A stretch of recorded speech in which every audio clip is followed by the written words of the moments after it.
for for whatever reason, are not going to be with us today. Rosemary is flying today. And yeah, and a couple of Yes. people said they're going to be late.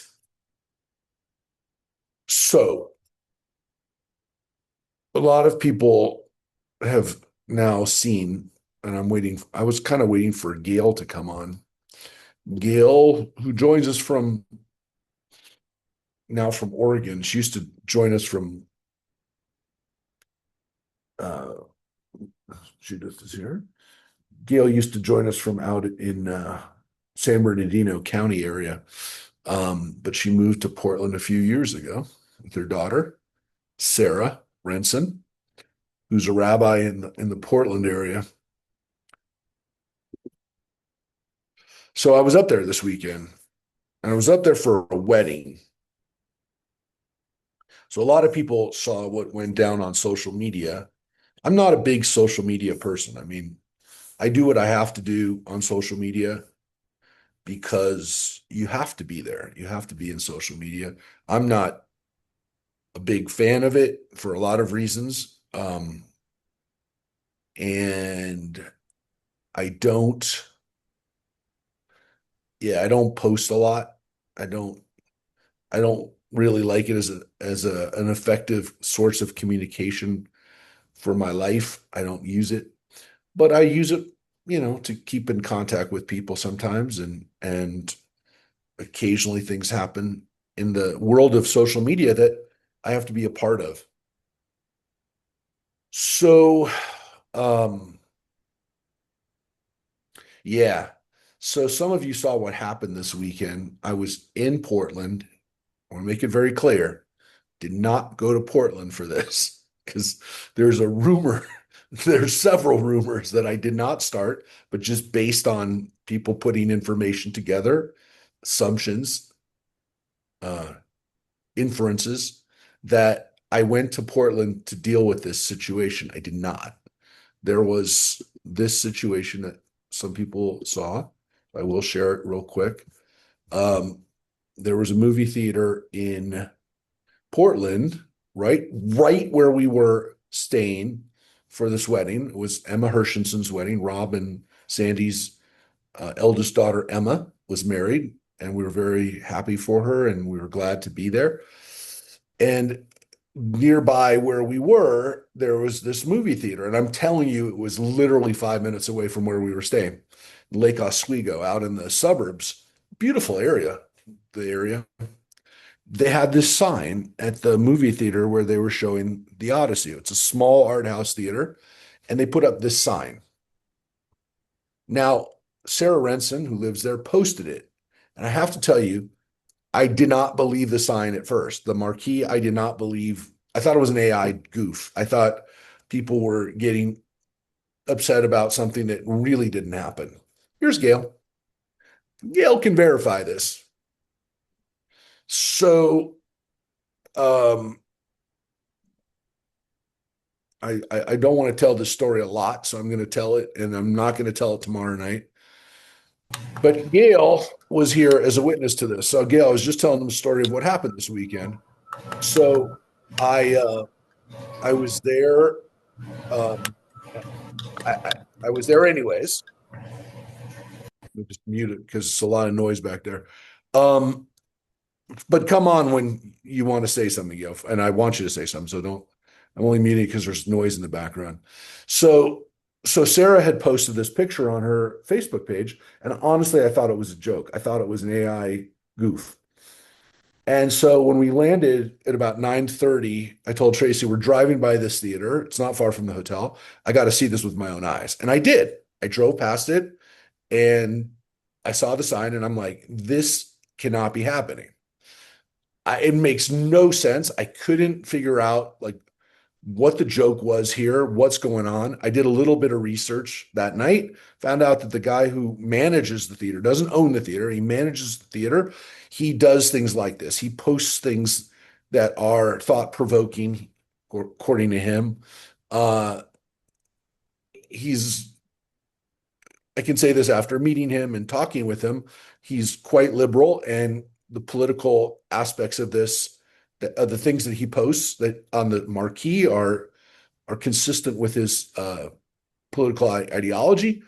Um, you know, if they trust him to do it and they have an agreement, then you can do it. A couple months ago, when the Melania movie came out, he posted, "You need to know your enemy," and then the Melania information. Amazon, which distributed the movie, made the movie, pulled the movie from their theater, wouldn't allow it to be seen there because of the marketing. That's important for you to know. Anyways, with this, this was Thursday night. I could not go to sleep after this. I was like, I got to do something. We can't let this go unchallenged. And so the next day, I texted with Sarah that night. So 10 o'clock at night, I was texting with Sarah. I said, look, we got to do something. And I'm planning the next day to show up at the theater. So I did, but I thought about a plan. And so what the plan that I came up with was and there was this guy who I don't know, Joshua Safran, who is a Jewish guy who lives up there, who posted about it. And this is the guy. And so I had said that I posted on his Facebook and I talked to Sarah. I said, if what I'm going to do is this is what I put this 3 days ago. I will be there at 4 p.m. today, which is Friday. And if they do not take the sign, we'll do a horror inside the theater every time the movie is screened. Please feel free to share and join. So we did that. I bought a ticket. Well, we didn't do it because I bought a ticket. We showed up, and here's Sarah the next day. Gail took this picture. This is us in front of the theater. There's Sarah. And there's some guy named Jason who grew up in Lake Oswego, not Jewish, is dating a Jewish woman who came in because he was just incensed over this sign. And by the way, he was ready to kill people, this guy. He was very steamed. So we went in, the sign was taken down. I bought a ticket for the theater. I had Hava Nagila queued up on Spotify, and I was ready to start dancing in the theater and as an act of civil disobedience, make it so that they couldn't screen the movie. Well, they changed the sign. And as you notice, they changed the sign. Before there was Waze, there was the Odyssey. Now, that's a sign that you actually have to think about. Still anti-Israel. It's not anti-Semitic, but if you want to define it as anti-Israel, because Waze was invented in Israel. And so this is basically a knock on Israel. But you have to know that, and you have to figure all that out to know what he's doing. I went in and talked with the guy.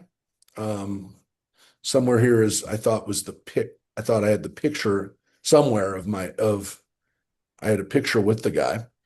And this became a national story. This was a big story in Oregon, but it was a big story nationally.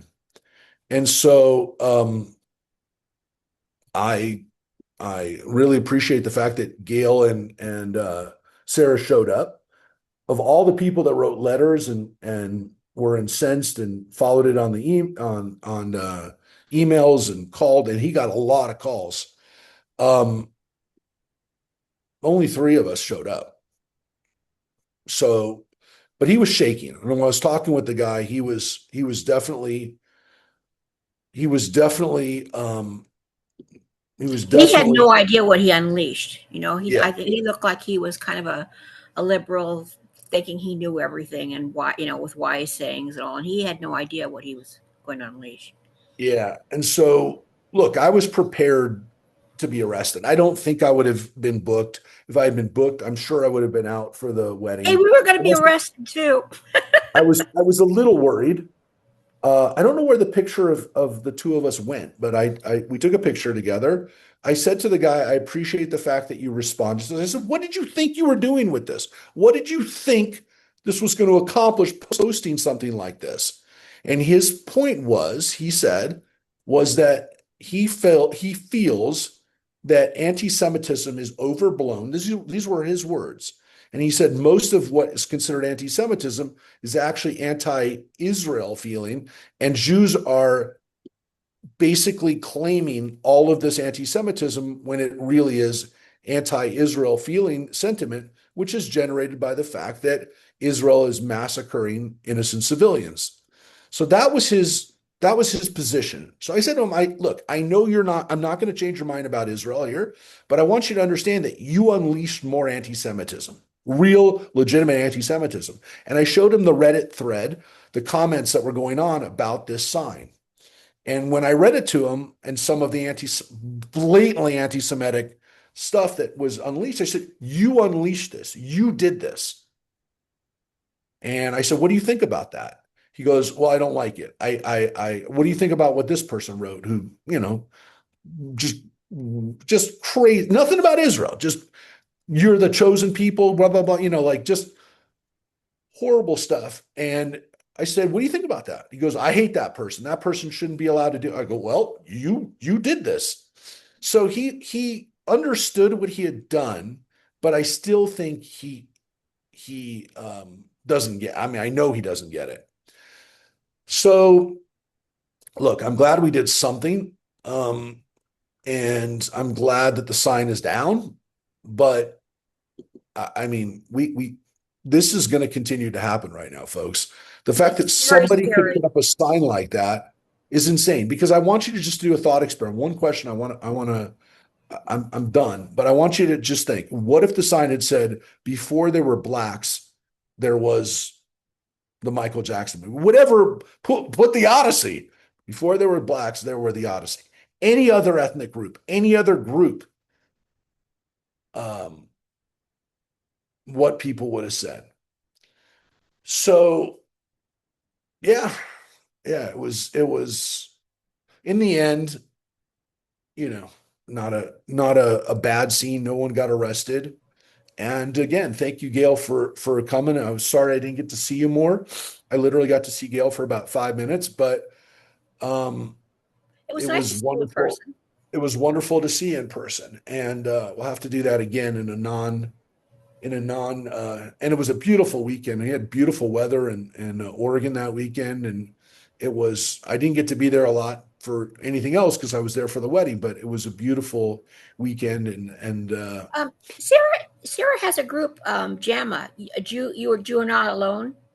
Do they have any? uh You have anything like that, where they get together? I mean, I don't know if the anti-Semitism in Santa Clara is as bad as in Oregon and Portland has been, but Jews get together and discuss, political um, no, opponents. it's not anywhere near as bad. And we did have a group that was meeting regularly for the Jewish Action Committee, and it kind of allowed people to talk and to support each other and to figure out some stuff. And we ended up creating an Israel festival. We did the last 2 years out of it, so it was I think successful for what it needed to do. We're not doing it anymore. It kind of ran its course, and when things like this happen, definitely people want to respond. But we haven't had something like this happen in Good, Santa good Clarita for yet. you, because in Oregon, the House of Representatives, what we had 6 representatives, and all 5 of them voted to not support Israel. And it was a genocidal Yeah. country, and we shouldn't be giving military aid to them. And I mean, that's 5 representatives I know, I know. So yeah, Oregon is under a very liberal kind of, yeah, well, blanket here. also very anti-Israel Yes. uh sentiment in Portland and in the And they Oregon think area, that's very liberal. They think they're especially when being it very, yeah. especially when it comes to education and some other stuff. So it's disappointing. And I will tell you, look, we're gonna do what we can do. We're gonna, respond when we need to respond. But yeah, honestly, folks, my biggest issue is I couldn't believe that this was happening. I honestly thought that this was a joke that somebody had started, and it wasn't a joke. It was, I mean, look. Maybe I'm more conscious about it because I just got back from 2 weeks in Poland and Germany and countries where signs like that were real and uh, you know, but I just Honestly, I thought it was an AI goof. I thought people were, and I was like, it's not even, it's not funny. It's not true. It's not, I mean, it's not true. In fact, you talked to a Uh, lady, was she from Yugoslavia? Was she? That you said, you just got yes, back. yeah. There was a woman there from Eastern Europe who was there. Oh no, Lithuania. She was from Yeah. Lithuania.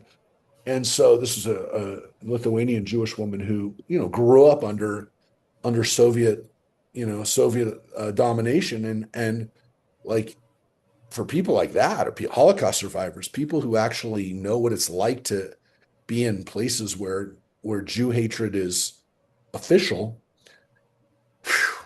Yeah, but look Yeah. So for she us. did show up. That lady I did never, come up. I never thought we would see signs like that. But anyways, turning to Torah and turning to well, we're going to talk about a wedding today. This is actually a pretty happy scene, if you will, from the Bible. Um, it's I wish we had more people here today, but some people are still coming. So, but we're going to start, and yeah, because this is last week we read about a funeral. Last week we read about Sarah dying, and the next chapter is about Isaac getting married. And I want to say Isaac getting married because it's not really about Isaac. Isaac doesn't say one word in this chapter. Um, Isaac doesn't say a lot of words in the entire Bible, as we're about to see, because we actually had Isaac say the one thing to his father, "Hey, where's the sacrifice?" Uh, and that's all we've had so far. That one little discussion, if you will, it was a very long discussion So, back in what do you Genesis think about chapter the idea that 22. Isaac could be learning impaired, or he was born to an Look, older woman? look, He did it's some awful. possible. Maybe, you can make some decisions about that when we get to Genesis, when the next chapter comes, where we actually get to hear Isaac discussing. I mean, I don't know some people say he has like PTSD, more than that, more than an impairment. But he's definitely somebody we don't know a lot about, and somebody who is acted upon rather than an actor, rather than a leading person. Of all the patriarchs, he has not only the least amount of words, but he also doesn't do a lot. And we'll take a look at him over the next couple of weeks. But literally, like that's it. Abraham, we had several weeks with Abraham, several months with Abraham. We're going to have several months with Jacob, long time with Joseph. But we don't really get to know a lot in the Bible. And even to some extent, because of that, in the Midrash about Isaac, because there's just not enough text to base it on.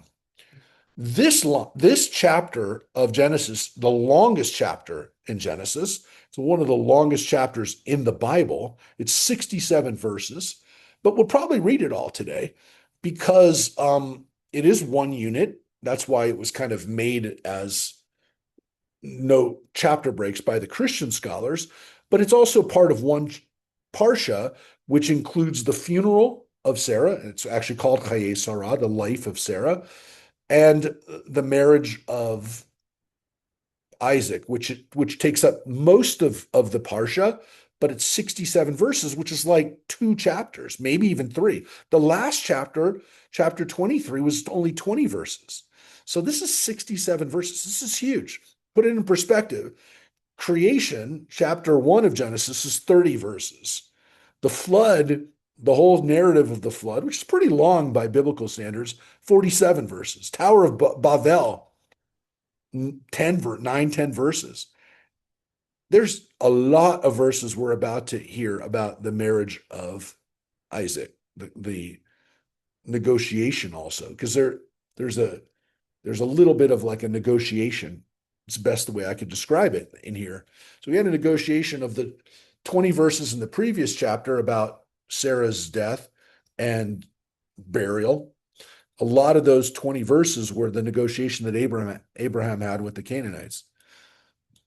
So a lot of the verses here are the negotiations um, with Sarah's family. Um, but it's really interesting because if you think about it, what it's really the implication of this is that as much as the flood and the creation, the flood, Tower of Babel, all those stories that we think about from Genesis, even the Akedah, which is not as long, the binding of Isaac, it's a relationship, it's a marriage that is going to move the narrative in Genesis and to some extent beyond, even to Exodus. Because if there's no Isaac and Rebekah, there's no Jacob, there's no Joseph, there's no Exodus, there's no Sinai, there are no Jews. There is no, however old we are, and we're older than the Odyssey, there aren't any of us. So the entire history of the Jewish people is going to hang on this encounter, on this marriage, on this kind of interesting love story. And by the way, it is a love story. There is actually a love story here. Um, so Torah tells us that, again, teaches us just by the virtue of what we are going to have here, that sometimes it's personal relationships that really that drive history.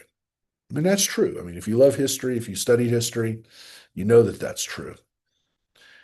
There'd be no Church of England if King Henry VIII could have married anybody he wanted to. Which begs the question, would there have been an America if there had been no Henry VIII? Anyways, there's crazy stories about marriages and love. And I guess if you watch the Odyssey or know the Odyssey, follow that part of history, yeah, there's no Trojan War if there's no Helen. So yeah, it's not, it's a fact. You know, this isn't a story or a fairy tale. This is facts. Love and marriages and relationships are sometimes the biggest driver of humanity. So, do we have someone who'd like to read? You don't have to read the whole thing. This is, again, 67 verses. Uh, but would someone like to start us I'll with read. this love story? Thank you, Judith. Abraham was now old, advanced in years, and God had blessed Abraham in all things. And Abraham said to the senior servant of his household, who had charge of all that he owned, "Put your hand under my thigh, and I will make you swear by the Eternal, the God of heaven and the God of the earth, that you will not take a wife for my son from the daughters of the Canaanites among whom I dwell, but will go to the land of my birth and get a wife for my son Isaac." Yeah. So there is Abraham's oath with his chief of staff, we would call it, his Why did major they? domo, Is his he touching major his domo. genitals? Okay, yeah, let's talk about that. There is that. Where's There that? is that. Oh yeah, no, I one of the questions that I asked my teacher Richard Friedman, who wrote the Bible, is that what I think it is? And he goes, look, we we don't know, we don't know if there was actual touching that went involved in that. By touching, I mean like of the genitals, but it was definitely close, and it was definitely symbolic. And it was definitely, according to Friedman, something that people did. It's not the way it's presented. Seems as though that when people would make an oath, especially an oath that had to do with procreation and the future of your people, that people might have had this might have been a thing that people did when it came to marriages or child rearing or childbearing, that people actually did this, that they made somebody go under their thigh because it was close to the genitals. Does not mean that he actually touched his genitals, but there was a symbolic action of saying, hey, this is life or death, or not my life or death. It's going to determine what happens after I die. Now, is that is that is that enough on the thigh part? I don't mind talking more about it. I'm not being squeamish about this, but and it is also possible that it was full on contact. Uh, Meaning, look, my my my stuff is in your hands, literally. Like, Have you seen this in any other people? Have you you read about know, any other people? I asked about it. I asked him about it, and he said there is a middle. The question isn't is it anywhere in the world? Because if you ask that, I mean, there could be a tribe in Borneo that still does this. Yes, I mean the answer is there are people who do things like this where they make oaths and there's touching like this that happens. The question is, did it happen in the Middle East? And there are Bedouin um, covenants that are similar. So yes, this is not far-fetched. This isn't like a one-off thing and it's clear from the language, and it's also clear from the fact that again, these types of promises are sometimes made with certain kinds of actions, physical actions that reinforce the covenant and the promise. We'll also tell you that this is interesting because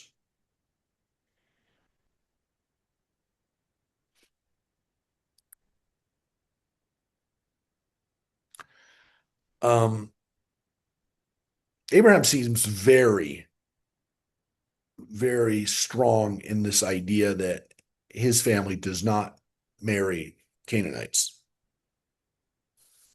Now, we just saw in the previous chapter very positive interaction with the Canaanites. The Canaanites show respect to him, right? The Canaanites who he negotiated the burial purchase, the cave of Machpelah from, they respect him, they like him. Uh, he's already proven to be very important and very heroic. Remember, he went after the the captives from Stone from that battle and that area when the kings of the east came and kidnapped Canaanites and took them back to the east. He went in, rode in, and rescued them. So they seem to like him, but the feeling doesn't seem mutual. And this is It's kind of like not with my daughter. yeah, I think it's Guess who's not coming to dinner? it's not uncommon. I would say that this establishes, gosh, I don't know how to say this without sounding well. What do I say? As as the father of daughters, by the way. Um, yeah, we live amongst you, but we're not marrying amongst you. Uh, and and this is established here at the beginning. And I think about how many times this trope has been used of the Jewish father who says, "Yeah, no, I do business with you guys. I live here, but I ain't marrying you." I mean, you can see it in Shakespeare. It's not presented very positively, and of course, it backfires in Merchant of Venice. But it works because it's an established fact. And by the way, we're going to see it in the Bible. It's not just Abraham. You're going to see Isaac do the same thing when it's time for him to marry off his kids. Um, and I mean, I remember an episode of Bonanza. I mean, like, it's always there. It's always in the background. The Jewish father who basically says, "Yeah, we're not marrying amongst these And people." and not just Jewish fathers. I mean, all sorts of fathers that don't want their children to marry outside of their community. Yeah, though there are communities and there are peoples that basically said, "Hey, we don't care what happens with your we don't care what who our sons marry because your daughters are essentially their property anyways." Judaism never doesn't seem to have that as an intrinsic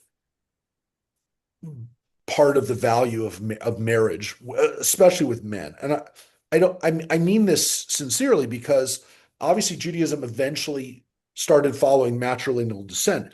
In this period, in the biblical period, it's patrilineal descent. So if Isaac marries a Canaanite, the kids would essentially be raised Hebrew. They'd be raised Jewish. They'd be raised in Abraham's covenant. There's no reason to think that that wouldn't happen. So this is not a matter of like, what are the kids going to be? That's not the issue. The issue is we don't marry from amongst these people. We have different values. We have different whatever. There, I mean, does there seem to be an ethnic component to this too? Maybe, Well, maybe. because I'm thinking the indigenous peoples here in our country. Okay, but But yeah, no, that's look, I'm that's not saying much more ethnic than I'm not religious. saying that I'm not saying that there aren't groups like that. There are, but in the Middle East, for example, in Islamic tradition, in Islamic country, your father determines your religion, and Muslims have no issue marrying whatever people, taking as wives any people. And obviously in Islam, you can be married to more than one woman. You can take whatever woman from whatever ethnic group, and it doesn't matter. Their kids are going to be Muslim. And that's why you had Muslims that took Jewish wives, women from the Jewish community, including Muhammad, including people of the original caliphs who took Jewish women, and their kids were Muslim. They just, there was no discussion. To this day, when it does happen in Israel, and it does sometimes happen, you have an interesting situation. If you have a Jewish woman married to a Muslim man, the Islamic community considers the kids Muslim, and the Jewish community considers the kids Jewish. And they exist in that weird way of being in both communities. I will say that it's not, doesn't happen a lot considering they live, there's a lot of 20% of Israel is Muslim or is Arab, I would say. So I'm not all the 20% are Muslim, but there are a lot of Arabs that live in Israel, and there is not a lot of intermarriage. The the intermarriage rates in this country, as you know, for the first couple of generations were pretty low. Now intermarriage rates are high, over 50%, though based on the numbers, if we're 2% of the population, the fact that Jews are still marrying roughly 50% or 40 or 45, whatever it is, there's still a high rate of endogamy amongst Jews in America and most Western countries. So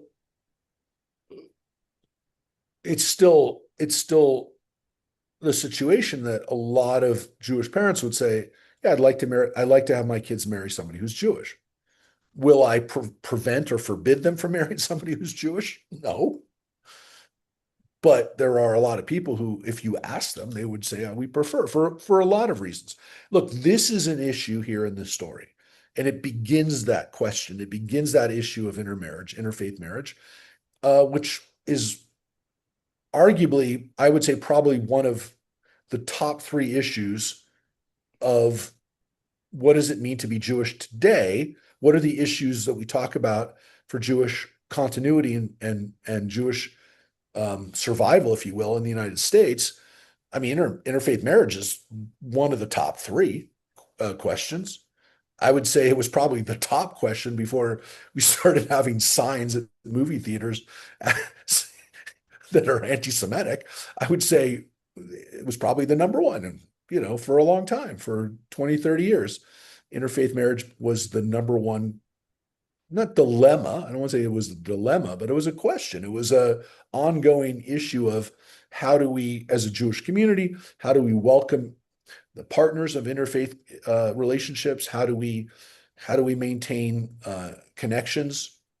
All of these things that we would discuss in Jewish collectives, whether they were groups of the Federation or the synagogue groups, it was a big issue. So again, it starts here to some extent with the first Jewish family. And so for Abraham, it's pretty simple.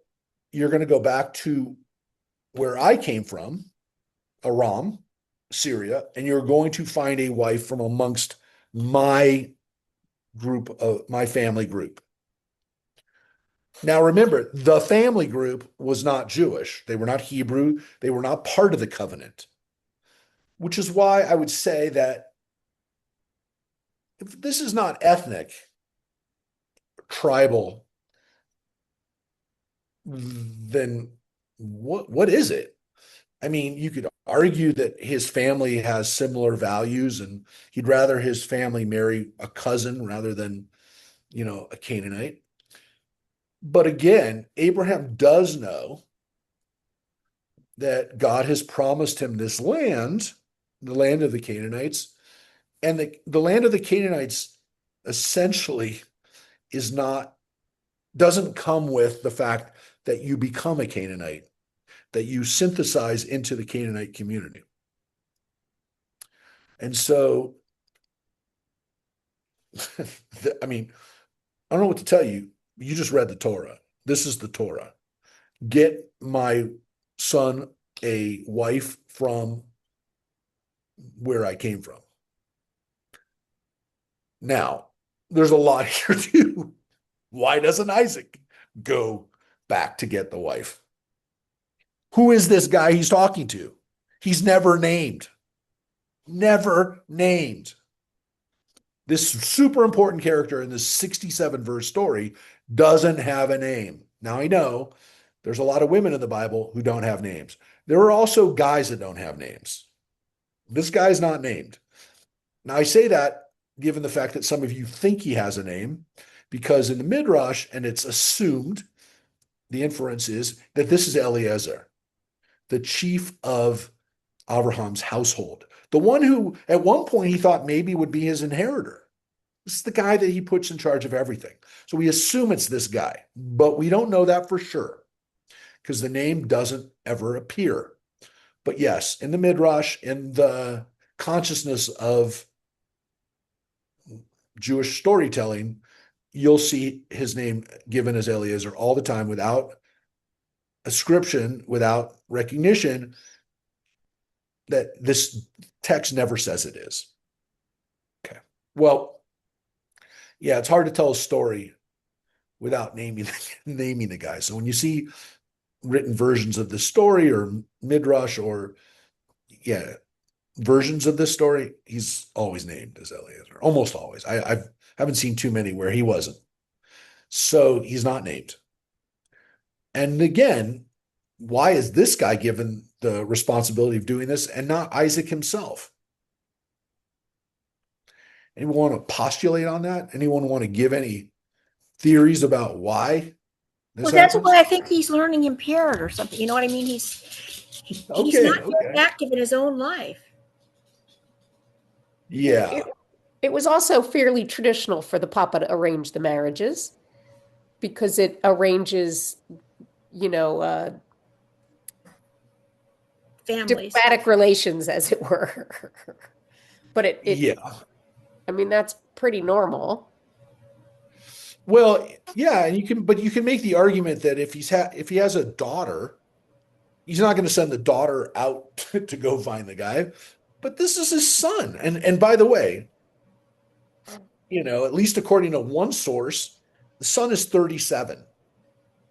Now, I say one source because it is possible that at least by the author who wrote this story, that Isaac isn't 37. He's a 20-something-year-old guy.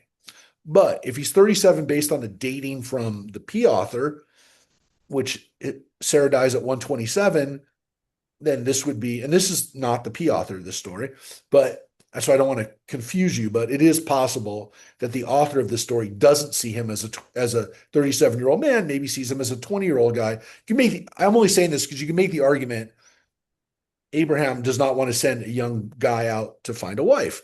If he's 37, you start to think maybe along the lines of what Gail said, that maybe he has some issues.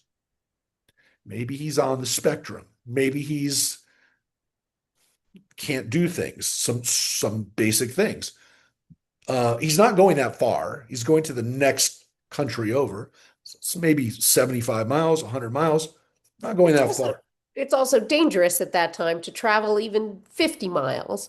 So maybe he wants to just keep his his heir, Yeah, it's his only son. close. Well, you can make the argument, and people have made the argument, that, which is also obviously very ironic, that this 2 chapters ago, Abraham almost killed this kid, but he's very protective of this kid. And he's maybe even more protective of this kid now, given the fact that God almost sacrificed him. So it could be that he doesn't want to let this kid out of his sight. So that's a possibility. It also is very interesting about Isaac. Some of you probably can guess what I'm about to tell you. Isaac is the only patriarch. I'm going to share this with you right now. Keep it in your minds and know this about Isaac.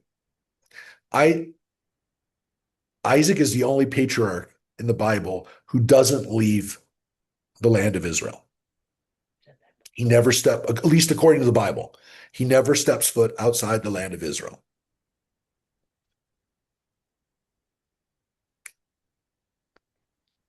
Doesn't go to Aram, where Jacob goes, where Abraham started from. He doesn't go to Egypt, where Abraham went during the famine, and where Jacob is going to die, live out the rest of his life and die in Egypt. Doesn't go north, doesn't go south. We never read about him ever leaving the land of Israel. And the rabbis feel that this is part of Isaac's special powers. He's connected to the land of Israel. He's born in Israel. His parents have this promised land that he's to some extent the manifestation of that promise. Doesn't leave the land. He's also the only one of the patriarchs who's only married to one woman. And so as Isaac goes through life, he also lives the longest. He lives slightly longer than his father and longer than his son. And there, as much as, some people think something's wrong with Isaac, there's also a midrashic theme that Isaac is actually really super, super strong. And he's super strong because he never leaves the land of Israel. So it's almost like he has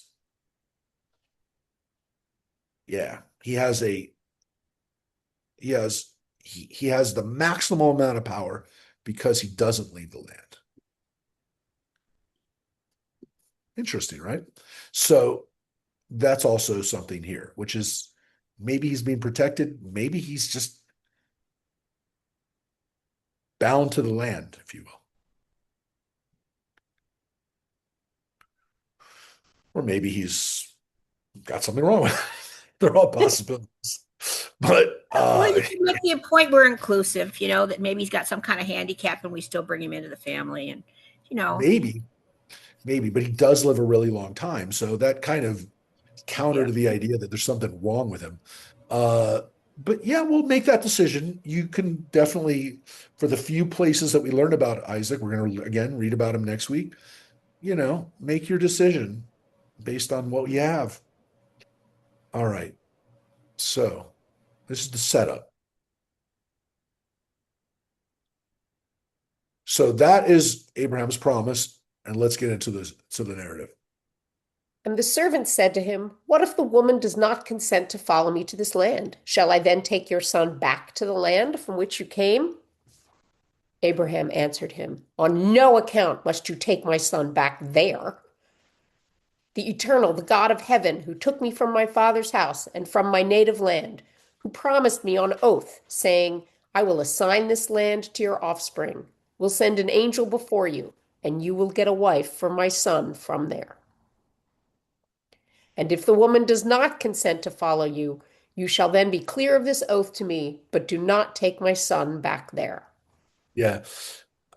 I don't know. It seems pretty clear that he doesn't want his son to step foot outside the land of Israel or even go back to where he came from. I mean, you decide. I mean, Abraham's pretty clear about it. Again, some people say that he's protecting him. He's worried about him leaving the land. Like maybe if he leaves the land, something bad will happen. Look, I mean, it's not like Abraham. I mean, what kind of person just follows their dad and says, "Yes, sacrifice me," So look, Possibly just go. he clearly loves his son and is very protective of his son, which again is ironic given the fact that in chapter 22 he almost sacrifices him. But both things can be true, which is that if God demands that he is to do something like this, but he also didn't ever really let him go off and explore. And maybe he's worried that if Isaac leaves the land, that the covenant will be broken.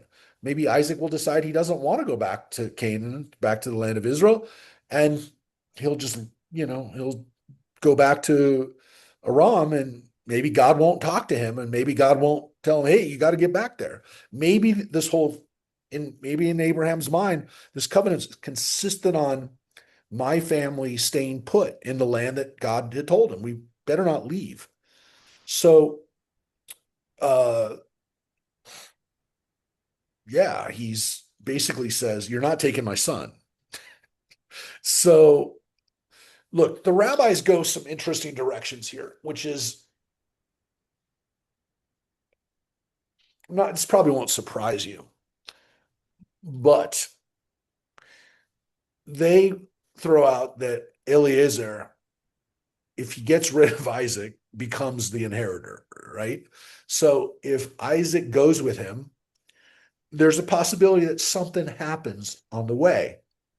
And if something happens on the way, if they get attacked by bandits or whatever, but if Eliezer does away or does something bad to Isaac, kills him on the way and claims that they got attacked, Eliezer is the one who gets to have everything now. So there's this feeling that Eliezer is possibly going to do something deceptive and evil. It's kind of one of those situations of opportunity, motive, that kind of thing, right? Don't want to give him that. That's one possibility. I think the reason why that's somewhat justified. I'm not saying this guy's a bad guy, but some people say, or some, I guess some of the way that this midrash develops is that he says, what if she doesn't want to come back? And of course, Abraham says, you're not taking him. And if she doesn't come back, you're free from the oath. But why is Eliezer, I'm going to call him Eliezer just for the sake of saying the servant, why is he throwing up challenges? And the rabbis read into that he wants to do something not good for him, or at the very least, have this thing not work. So Eliezer maybe is thinking, hey, if Isaac doesn't find a wife, then I wind up with it. So all of this is the possibility in the midrashic mind that Eliezer's up to no good here. So Avraham says, this is going to work. And even more, like an angel will go before you. An angel is going to make this work. Wow. We haven't really had those kind of angels doing deeds for us kind of thing, but that's the word that's used. It's also a malach, could be a messenger, but it could be a divine messenger. I'm going to send a messenger before you. But there is this kind of understanding that Abraham did do that. Abraham asks, God essentially gives Eliezer an angel to help him on the way. So Eliezer's going to be successful because there's an angel there helping along, making this happen. So Abraham really, really wants to get this done. And he says, look, if you don't, you don't have to. You're done. I mean, you do your best. So here's the journey. So the servant put his hand under the thigh of his master Abraham and swore to him as bidden. Then the servant took 10 of his master's camels and set out, taking with him all the bounty of his master, and he made his way to Aram Naharaim. Did I pronounce that right? Yes. To the city of Nahor. He made the camels kneel down by the well outside the city at evening time, the time when women come out to draw water. So all of this is important. All of this is necessary. All of these details help set up the story. Aram Naharaim is Aram of the rivers, between the rivers. Aram close to, again, the Fertile Crescent, the Tigris Euphrates, where Abraham comes from and where his brother Nahor lived and his family.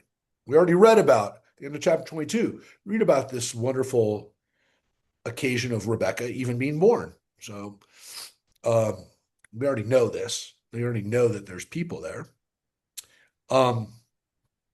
And Eliezer goes with a lot of stuff. 10 camels. That's a lot. That's a big caravan. It's a lot of camels. Keep those camels in mind because that's a lot of camel. It's a lot of stuff. And this is all to impress upon the family. I want one of the next generation to marry my son. Um,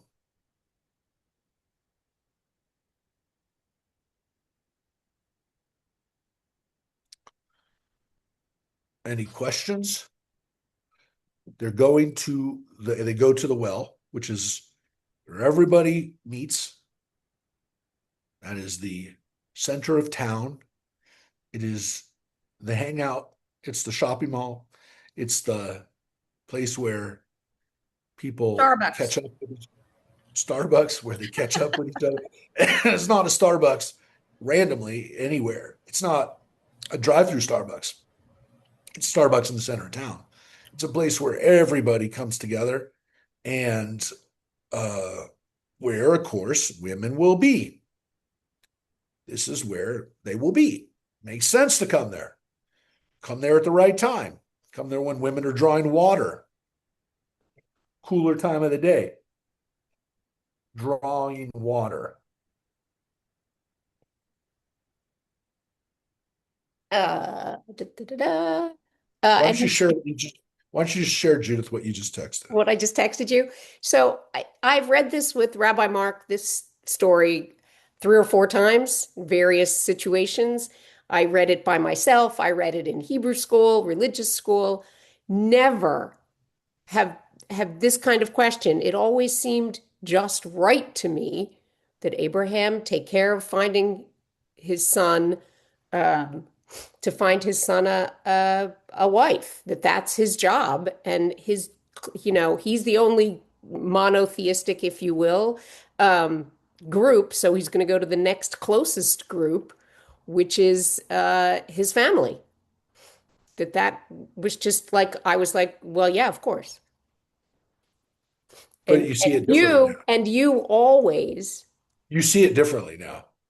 it's not that I see it differently.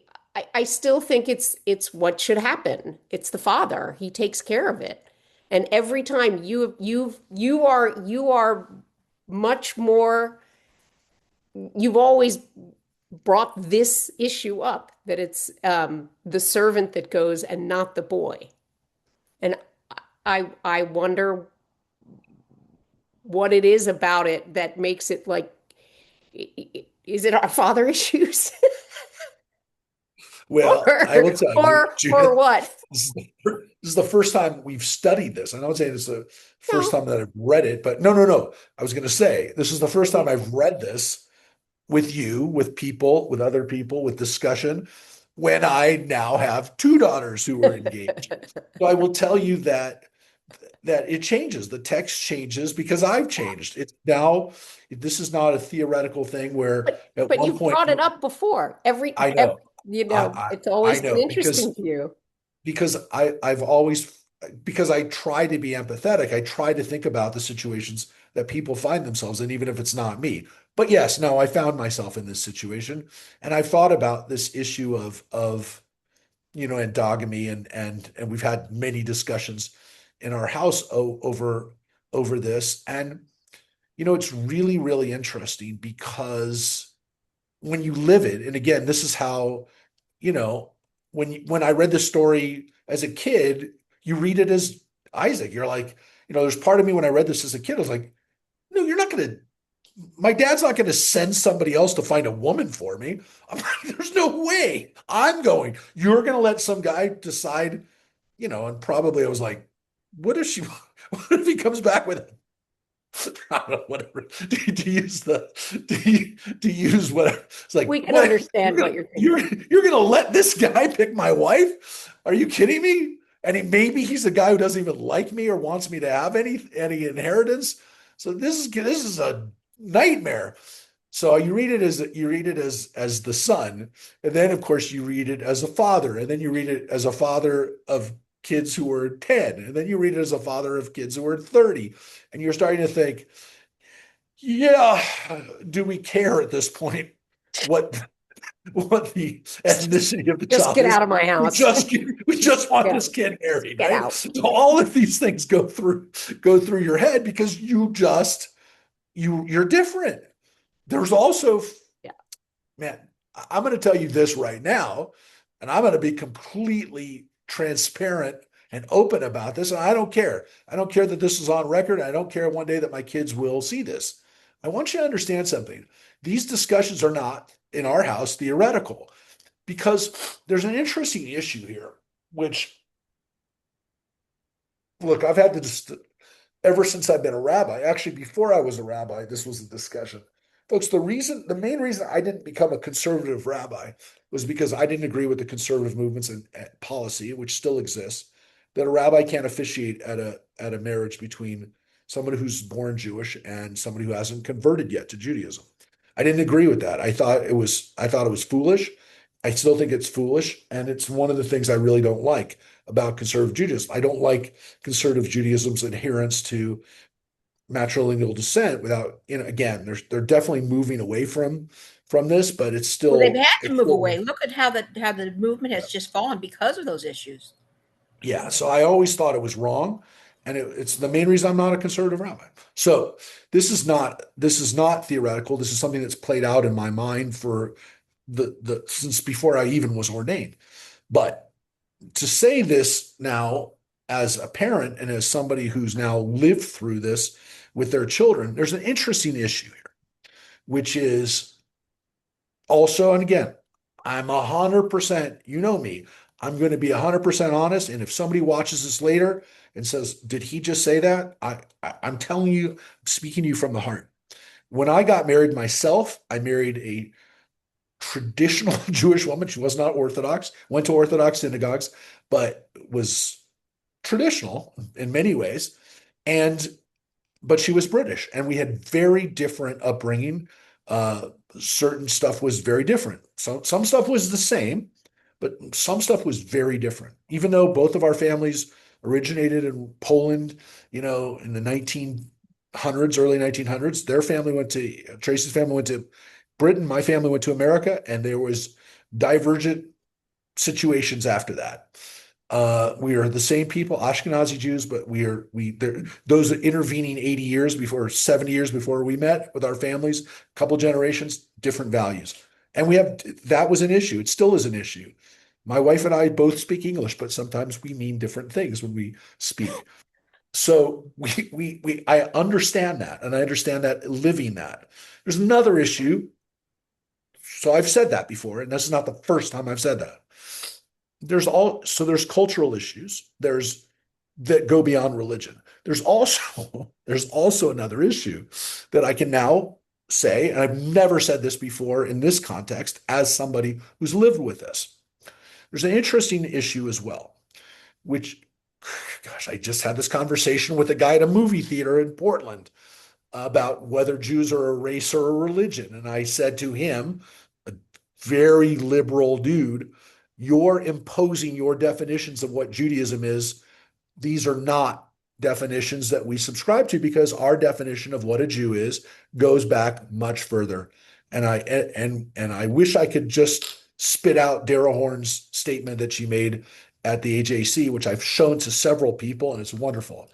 Basically, your definition of what Jew is a very hard thing to answer, but it's not really, because 3,000 years ago, when the Jewish people started, before the Odyssey, by the way, we had a definition of what we were, which we were a tribal group that had its own ways, its own traditions that you could marry into, but that was a separate and unique group. It was called in Hebrew Am. There's two letters for it, Am Yisrael, and there were other groups like it. There were Midianites, there were Ammonites, there were Moabites, there were other groups like this. So we were not unique in the sense that there were other groups like this. But by modern definitions of what's a race or a religion or an ethnicity, we don't fit into those definitions. So don't tell me that there's not something here that is beyond just a religion, which gets to what I'm about to say,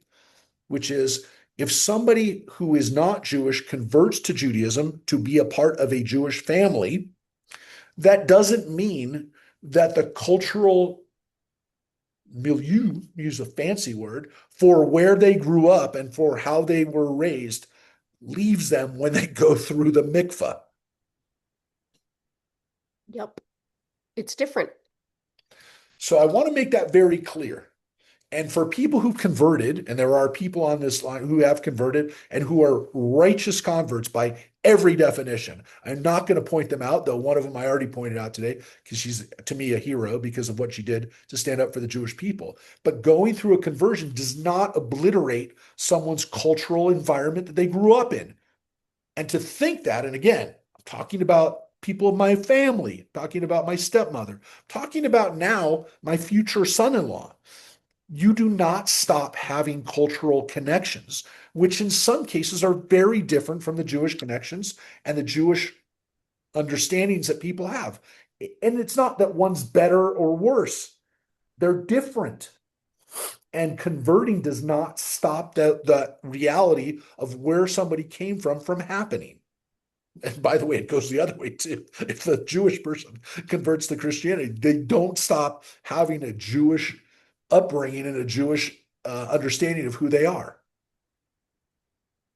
Does everybody get that? Does everybody understand where I'm coming from here? Which is that if you would say, why is this? Why am I saying this based on this? Because if you would say, well, Abraham, what are you worried about? The Canaanite woman's going to marry your husband, and then your son, and then she's gonna be an Israelite. Not so simple. And whatever Abraham feels about the Canaanites, it's definitely we do not have the same values. Again, was it because they had human sacrifice? Well, I don't know, because you almost had human sacrifice, but that's like one of the knocks on the Canaanites, of course, is that they have, but whatever they have, folks, it's not, Abraham doesn't want a piece of it.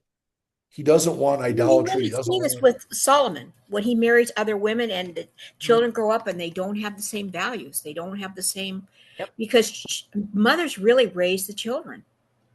Well, Mothers really pass on. there definitely seems to be, yes, there definitely seems to be something going on here.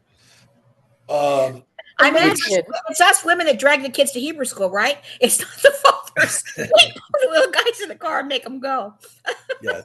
Often So in I want, interfaith, often in interfaith marriages where the mother did not convert, you see that the mother is more committed to having run a Hebrew school. The mother is more committed to bringing the child. Because they get to choose, that they choose Judaism, where people that are born to it take it for granted. They don't well, see. Yeah. without putting anybody on the spot, we have women who also fit into that category too. Women who've driven their kids to Hebrew school, who've raised their kids Jewish, who made that commitment and did not have to go through conversion in order to do that. So one could also make the argument, like, what is it that you're asking for? What is it that you need to do?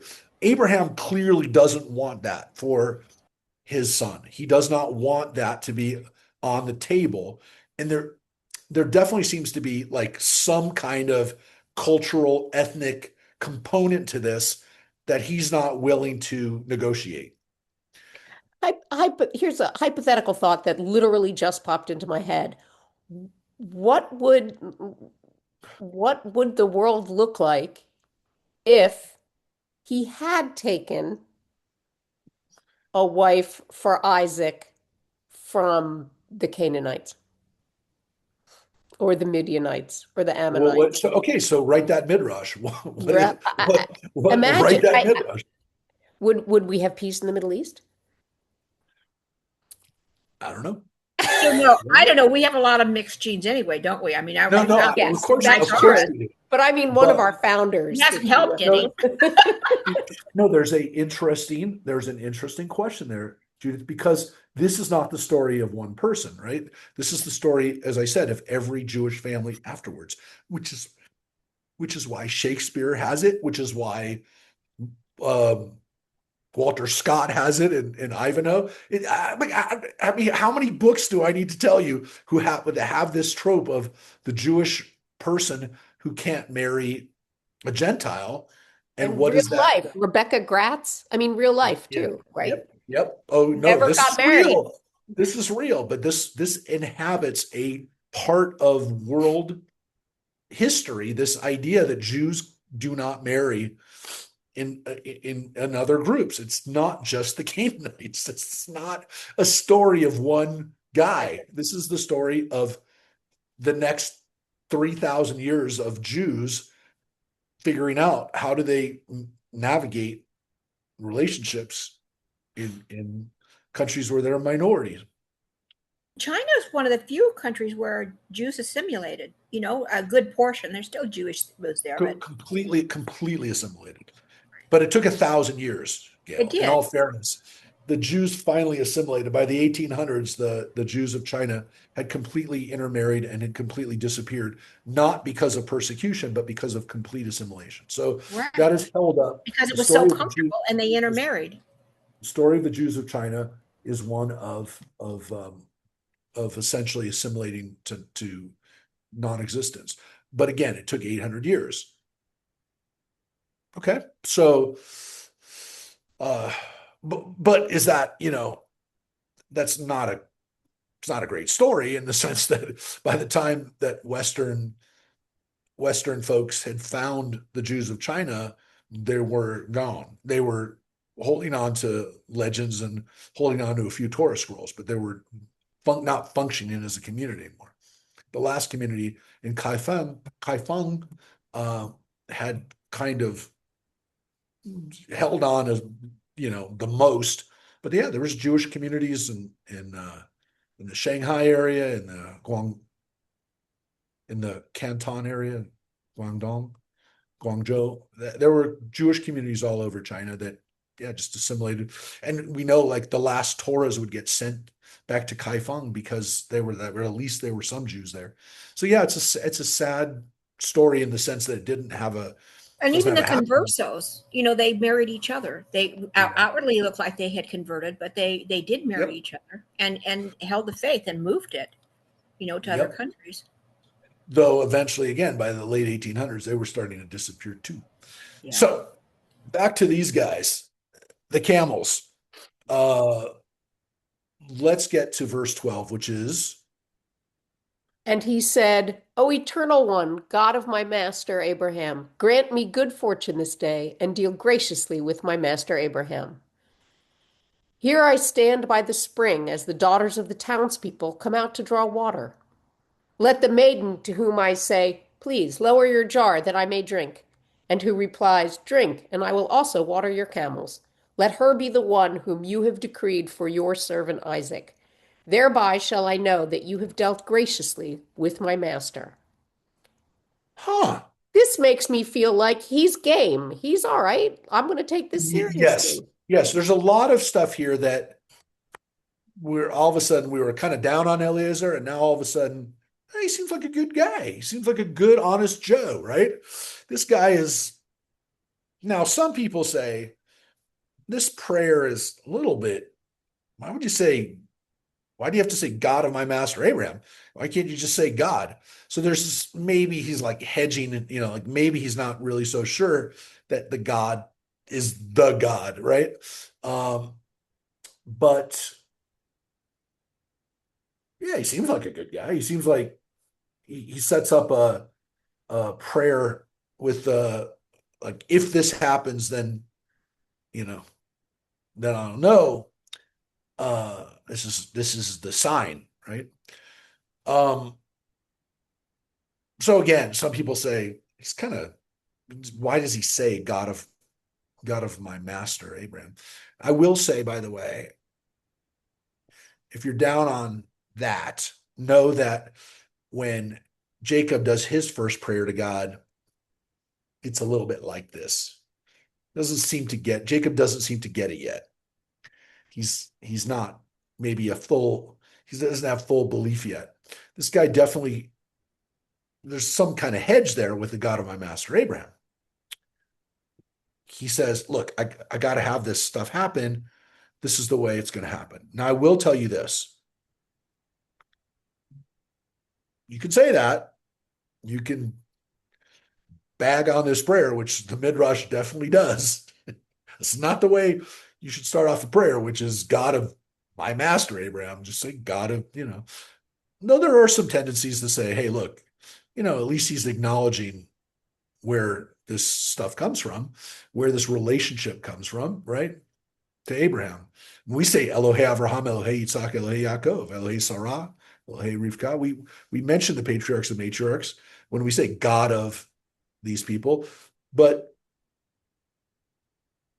It also it's just, points out we're fighting with monotheism. Do you know that it didn't just come naturally and everyone just because it's like he yeah. sent a letter to a particular God. Though Abraham said at the very beginning, this is the God of everything. This is the God of heaven and earth. This is the God. So he's been But telling people this. Eliezer's not saying that. No, we know that. We know that. But look, I mean, is it really that much different of the God of Abraham, like we say, God of Elohei Avraham, Elohei Yitzhak, Elohei, when we pray the Amidah? Is it really that different? So, maybe it's just a stylistic thing, not an exclusionary thing. Not like, hey, this ain't my God, but God, Abraham, your God, make this happen.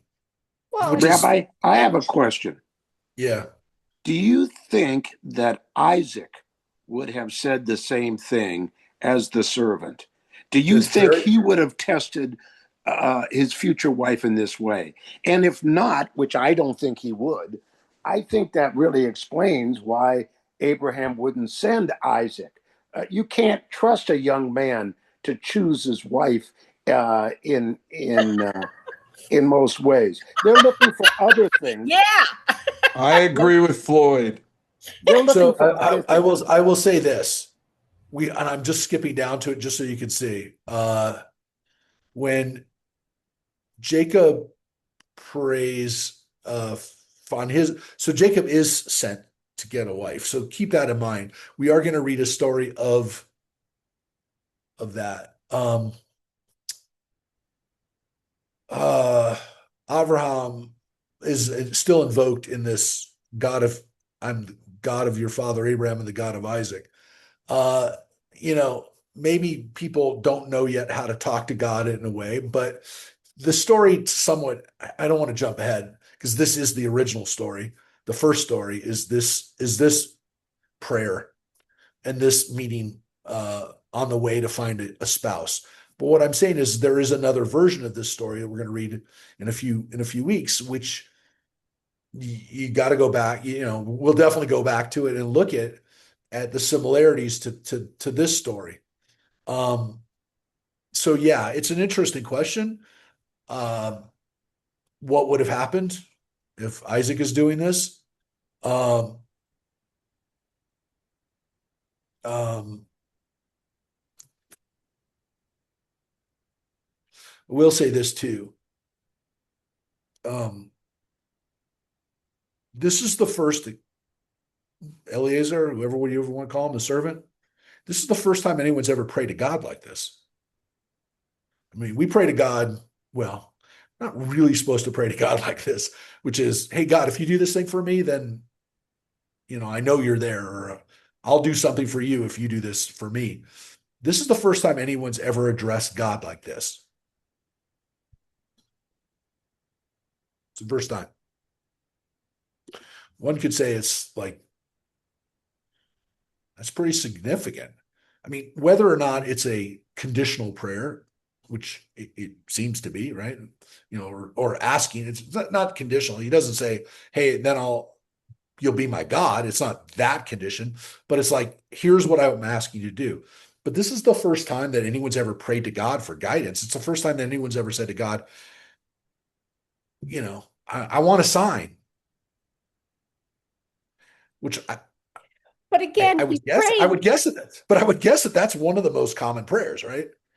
But like, I want a sign. But like, we often talk about how we don't pray for ponies, right? We don't Yeah. ask God for ponies, but We we don't treat ask God, for, we don't make God a genie. right. God's not a genie. So where was I going with this? So you could also say that by invoking Abraham, do this for Abraham, right? Don't save my grandmother, make the doctor strong, right? So Oh he's yeah, yeah. saying, Oh yeah. yeah, I This is mean, not necessarily a bad way of doing this kind of prayer, which is again one of these prayers of asking God, "Hey, do something for me, God." Um, yeah, I mean it's a little bit more than just guidance. It's like, God, show me the sign. Give me I need something for you to do here because I don't know what I'm going to do here. So um, this is a significant, ask, if you will, but it's the first time we've had any ask. No one's ever approached God yet and said, "Hey, God, do something for me." No one, none of the patriarchs, none of the heroes of the Bible, none of the people have said, "Hey, God, do this for me." Uh, there's people who've raised issues to God and say, "Hey, what about this?" when they've been put into a situation and God said, "Well, we'll take care of that," but not, "Hey, God, what do I do? I don't know what to do," or, send me a sign. That's what this is. Now, look, I think you're right. I think this is not necessarily a really bad way of asking God for a sign. Um, because he does invoke it in kind of a positive way with Abraham. No, you have a relationship with Abraham. We might not have a relationship, but you have one with Abraham. Um, And what else, to some extent, he doesn't say to God, "Hey, when I see the most beautiful woman come out, then I'll know, right? There's a beautiful woman and I'll just see it. Like she'll light up." He doesn't say that. He says to some extent, he sets up a test.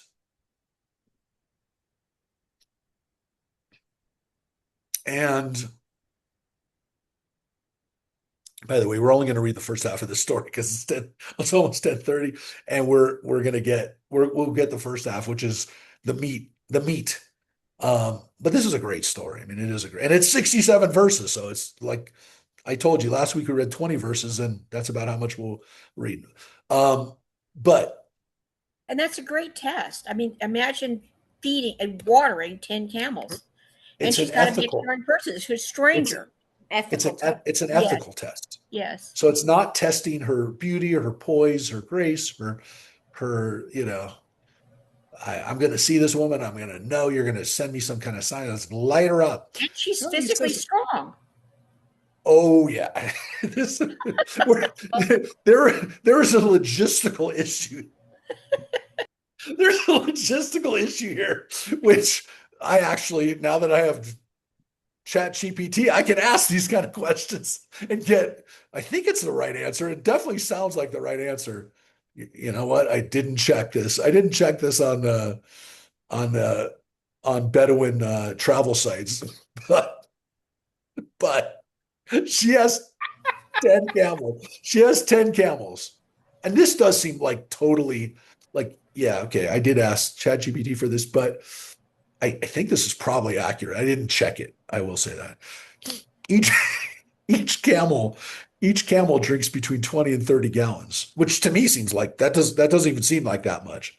If each camel drinks 20 to 30 gallons, that's 200 that's 200 to 300 gallons of water. So those big jars of water hold about 3 gallons. This is And some I, and trip I, to the grocery store, carrying no, it in. and I believe, by the way, a gallon of water weighs about 7 pounds. So I think I heard that somewhere. I didn't look that up with ChatGPT, but someone can check me on that. I think a gallon weighs about 7 pounds. So 3 gallons is about 20 pounds, which, yeah, I mean, a young woman who's fit could carry 20 pounds of water, but that's like 20 pounds of water 10 times. yeah, this is like That's the issue.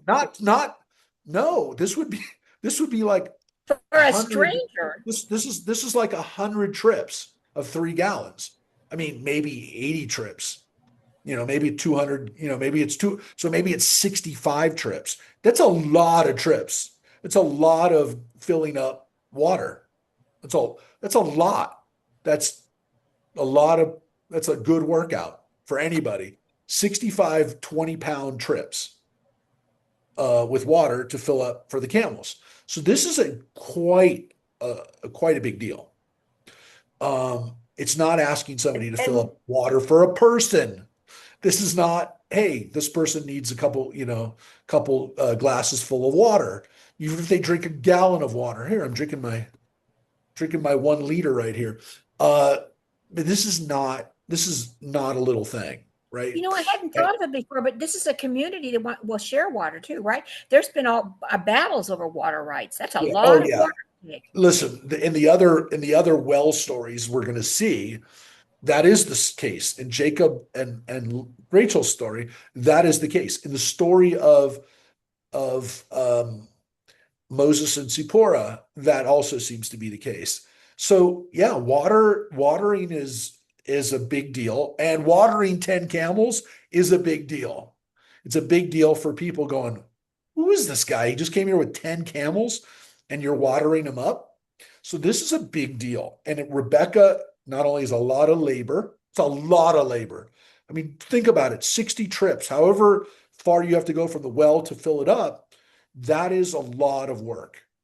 And it would take a few hours at least. So it's a tremendous thing. It's not a little polite, hey, I went down and filled up his bottle of water. This would be a remarkable woman. So keep that in mind, that this is not a little deal. Quite an amazing ask, and let's see what happens. He had scarcely finished speaking when Rebekah, who was born to Bethuel, the son of Milcah, the wife of Abraham's brother Nahor, came out with her jar on her shoulder. The maiden was very beautiful, a virgin whom no man had known, as opposed to a virgin, sorry. She went down to the spring, filled her jar, and came up. Now, I do want to point out, yes, you made that point of that she's a Betula, which is usually understood to be a virgin, so it doesn't need a qualifier. It's not the word used for a young woman. It's the word that's usually used for a virgin. But yeah, by the way, Virgo in the zodiac is the Betula, Virgo. Anyways, yeah, it's really strong. There's a really strong implication here that this woman is very very pure, right? She's very she's has not known a man in any way. And we read, of course, that this happens immediately after he makes this prayer. So so this girl, Rebecca, is actually Isaac's cousin's daughter. Isaac's Right? first cousin's daughter. First So cousin's cousin daughter. once removed, right?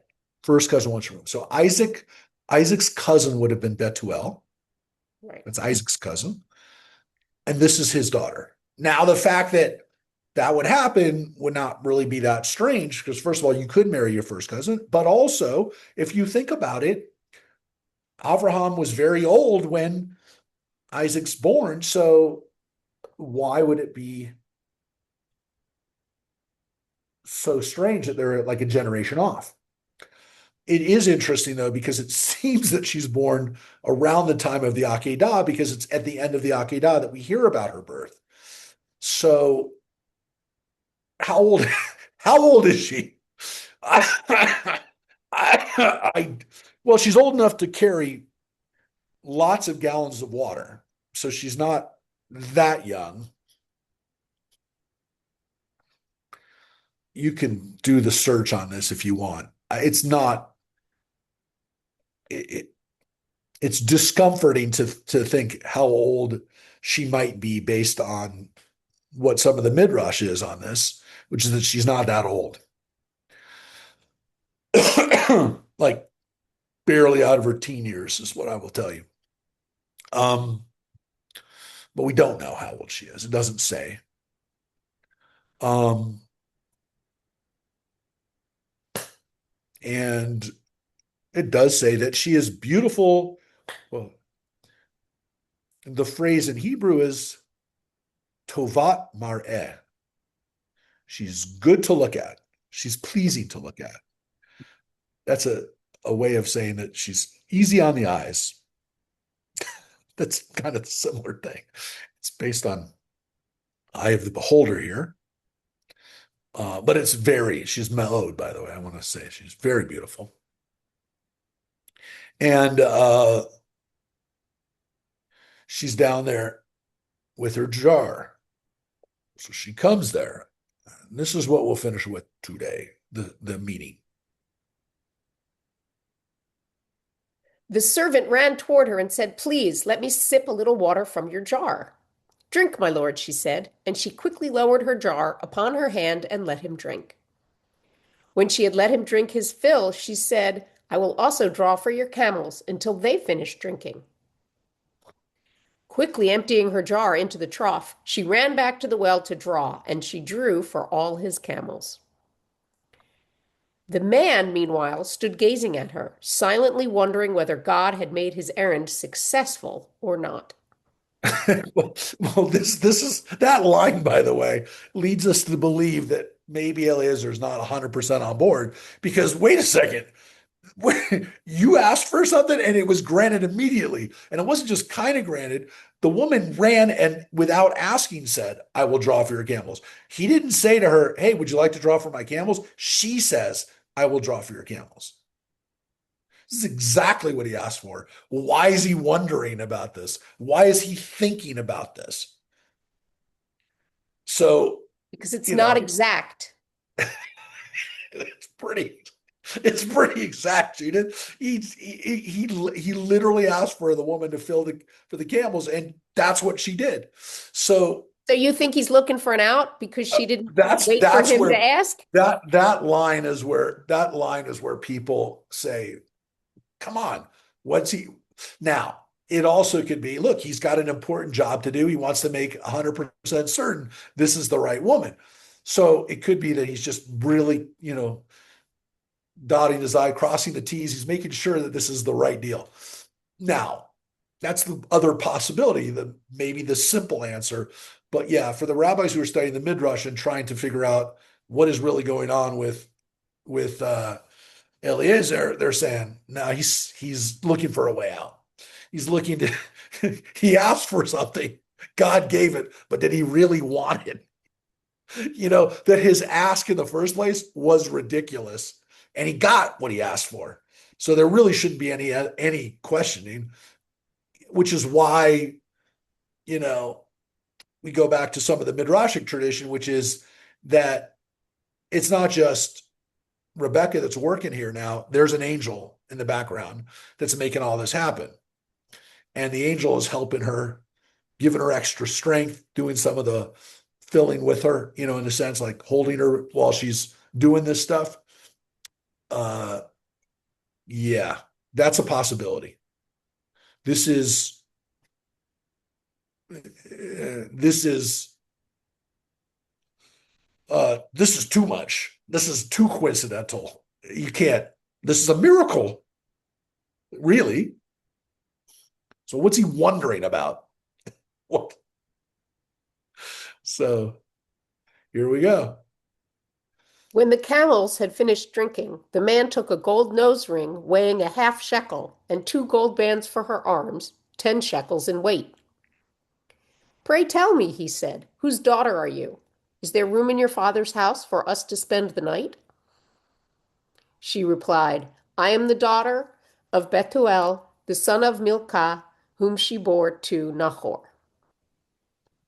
By the way, Milka has been named a couple of times here already, so we know who her mother is, which is interesting because that seems to be important, and it was mentioned in Genesis chapter 22. The same thing was mentioned who her mother was, so that seems to be important. Uh, Is that a first too? um, That the matriarch line is of important? naming the mother. Yeah. Uh,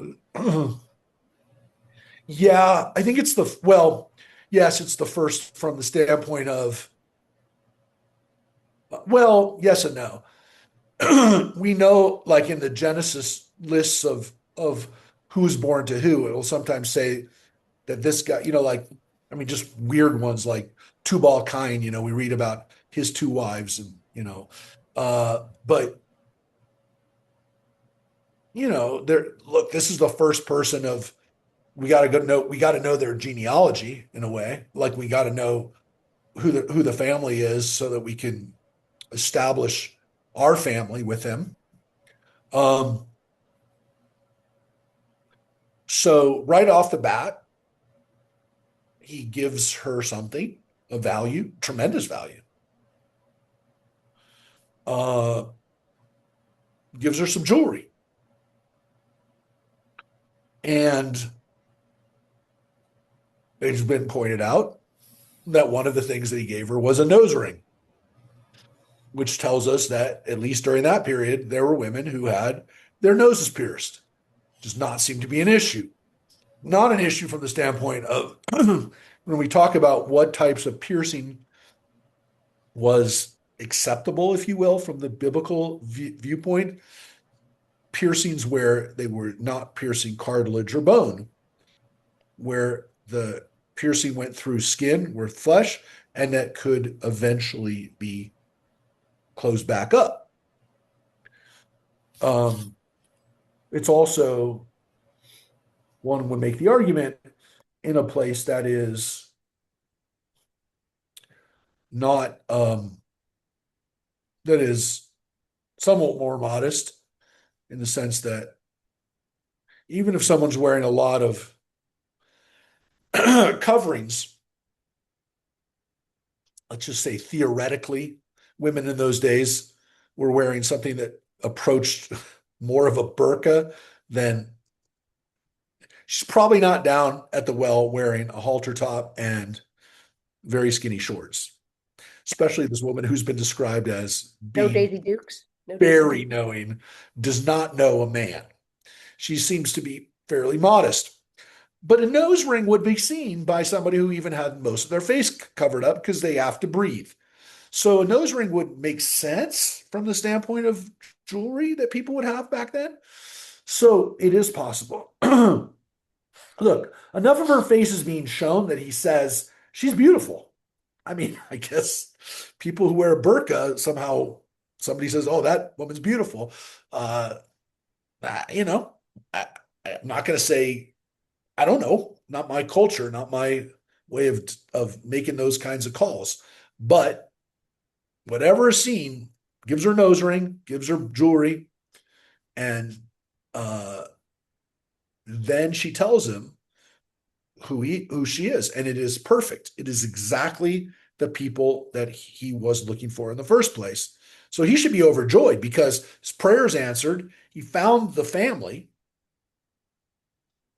which also kind of begs the question. He sets up this way of finding the right woman. What if the right woman wasn't from the family? What if the woman who came down to water the camels wasn't part of Abraham's family? That's not what the deal was, which is interesting because did Eliezer suddenly make up his own criteria for who's going to be Isaac's wife? I mean, how did he know that? Like, was every woman down at the well related to Abraham? Maybe a lot of them were, but he never says, "Hey, I want to meet one of Abraham's family. God, please send down one of Abraham's family to meet me." That was not part of the bargain. So it is. Everything's going to plan. And he says to her, "Hey, can we stay? Can me and the camels, can we come back? Can we come back for the night?" And we'll finish with this today. And she went on, "There is plenty of straw and feed at home, and also room to spend the night." The man bowed low in homage to God and said, "Blessed be the Eternal, the God of my master Abraham, who has not withheld steadfast faithfulness from my master. For I have been guided on my errand by God to the house of my master's kin." Yay! So he knows where he is. Yay! So The maiden ran and told all okay, this no, to her no, mother's no. household. This is next. Oh, that's next week. Okay. This is next week. 28 So is next. we read about half the story. I told you there's about 60 verses. We read about half of them. So we read about as many verses as we normally read, which is about 20 verses. I didn't know how much of this story we were going to get through. There's definitely a lot here. Uh, we've been introduced to Rebecca. We've met Rebecca. And now we're about to read the second part of this, which is the negotiation for Rebecca and what happens there. And the meet cute, where he sees her for the first time, which I think is a significant, probably deserves definitely a separate discussion, which we'll have next week. This is a really interesting story to be able to read in depth because we see some of these nuances, we see some of these areas where we kind of think about things in a deeper way. And I think we're going to see, I think, in my many times of reading the Torah and many times specifically reading Genesis, I'm just going to say it. Rebecca is my favorite person. Rebecca is to me one of the great heroes of the whole Bible, but definitely in the book of Genesis, she is very cool. And to me, she is the ultimate Jewish hero. And you can say heroine, whatever. She's the ultimate Jewish woman to me. And to me, she kind of models why Jewish women are so important for the continuity of our people. So we'll see that next week. We'll see that in the coming weeks, in the next couple weeks. We'll see a woman who takes charge, who knows what she's doing, and is, yeah, literally one of my favorite people in the Bible. Not because she, does one thing in a nice way, which she just did, but because again, she's not going to sit back and let things happen to her. She seems to have faith, but she also knows that if you're going to succeed in this world, if you're going to build a family, if you're going to get things done, you're not going to just wait for God to do stuff.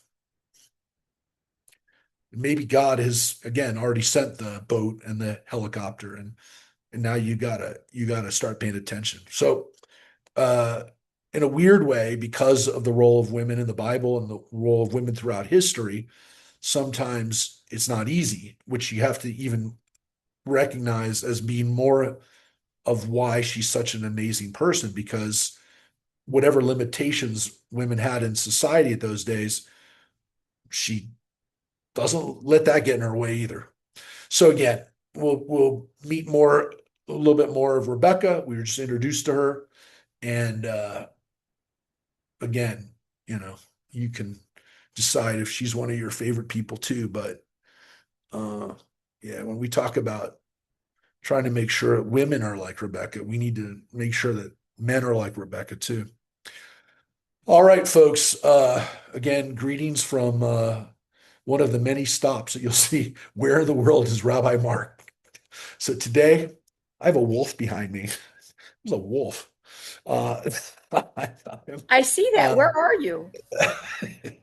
So I'm in Tahoe today because we're doing a taping at the synagogue in Lake Tahoe, which actually is two synagogues. There's a North Shore and a South Shore synagogue, and they combine to become the Tahoe Jewish community. I had dinner last night with the rabbi of the community and another rabbi who's working on we're filming High Holidays for JLTV from here. And it's really cloudy today, though. But it's really a great story of how the Jewish community here has like figured out a way to like work together. They do stuff with Carson City, which doesn't have its own synagogue, with Truckee, which has a bigger Jewish community than the North Shore. It's really interesting to hear how they're doing it, and it's really a cool model. It's something I'd really like to see Jewish communities around the And it's country difficult to do it in snow, pull their resources. They Oh have to well, do it in snow and weather. that's a whole nother issue. I talked with Rabbi Evan last night, and he said he came here for a year. He wanted to see what it would be like to live here, and he likes to ski. And he said that was 15 years ago. So he's a really, really nice guy. Definitely somebody who I'll keep in contact with, and I really like what he's doing. And I really especially love the way that they're cooperating and working together uh, in a great way. The fact that they have these two small synagogues that decided to kind of have one rabbi serve both communities and figure out a way to make this work. I think it's just really cool, and it's definitely an interesting community based on what he said. There's a lot of it's a we like to think that Santa Clarita is kind of a wild and wacky place. This is really a wild and wacky place. He said based on some of the people who come up here and end up moving up here, this has got some interesting characters, which I'm sure is the case. But anyways, so yeah, there's going to be a little bit of there's going to be a little bit of travel for me over the next few weeks, but we will. I have no intention of not having classes. God willing, I say we'll have classes the next few weeks as we go through Rebecca, Jacob, some of the characters that drive Jewish history in really interesting ways, and ones that kind of like become paradigms, models, archetypes for who we are in good and bad ways, I guess. So, anyways, take care, everybody. And tomorrow night we'll be looking at Jews and music. It's probably going to be a two-parter Wednesday night, but we're going to look at Jewish music, but also Jews and contemporary music, not just our contemporary music, but Jews who contributed to music throughout the generations wherever they lived. So that's tomorrow night, Wednesday night. So be well, everybody, and we'll see you soon. Maybe tomorrow. All right. Thanks, Rabbi.